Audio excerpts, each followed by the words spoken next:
Acredite, nos anos 50 a Venezuela era o quarto país mais rico do mundo. Por décadas foi o país mais rico da América Latina. E hoje em dia, com o discurso e ações tomadas por Hugo Chávez e que tiveram continuidade com Maduro, e que hoje, infelizmente, se assemelham, e muito, com o discurso e ações que Lula vem tomando atualmente no Brasil. A Venezuela tem mais de 90% da população vivendo na linha da pobreza. Para você ter uma ideia da riqueza que a Venezuela ostentava para o mundo, deixando os países vizinhos da América do Sul parecendo nações extremamente pobres, o país por muitos anos foi chamado, carinhosamente, de Venezuela Saudita, graças às fartas reservas de petróleo. No passado, a capital venezuelana, Caracas, teve os prédios mais altos e modernos da América Latina, no patamar das grandes metrópoles ricas do planeta. As rodovias do país eram largas e com qualidade de primeiro mundo. Os hotéis venezuelanos na costa do Caribe eram considerados os mais luxuosos do mundo. E para você ter ideia da fartura que o povo venezuelano tinha acesso, os venezuelanos por décadas tinham o status de maiores consumidores de uísque do planeta. Nos anos 70, o poder de compra do povo venezuelano era 3 vezes maior do que o poder de compra dos brasileiros. As férias dos venezuelanos, em grande parte, eram tiradas em Miami. Pessoas de todo o mundo se mudavam para a Venezuela, acreditem, para melhorar a qualidade de vida. Enfim, a Venezuela é a maior prova de que a América do Sul nem sempre foi pobre. A riqueza foi fruto do petróleo e das excelentes relações que o governo venezuelano tinha com os Estados Unidos. Por muito tempo, Venezuela e Estados Unidos foram consideradas nações irmãs, totalmente o contrário de hoje. Fartura de empregos, uma população relativamente muito bem instruída e economia forte. Assim era a Venezuela.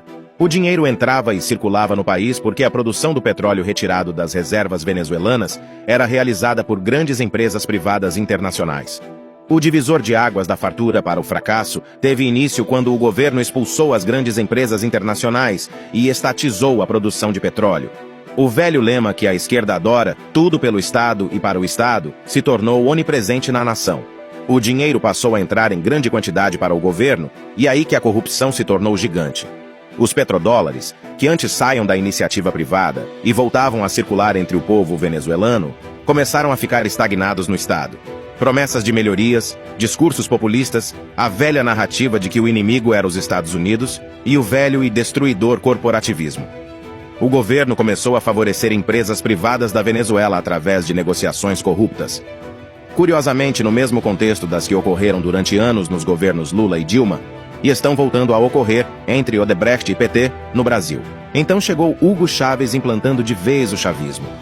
Prédios privados eram simplesmente tomados pelo Estado e algumas pessoas tiveram que abandonar o seu patrimônio para viver nas ruas. Era a receita de bolo do socialismo, era o caminho do caos. Hugo Chávez morreu e então entrou o Maduro, que segue destruindo o país até hoje e colocando a culpa nos outros, assim como a esquerda brasileira faz.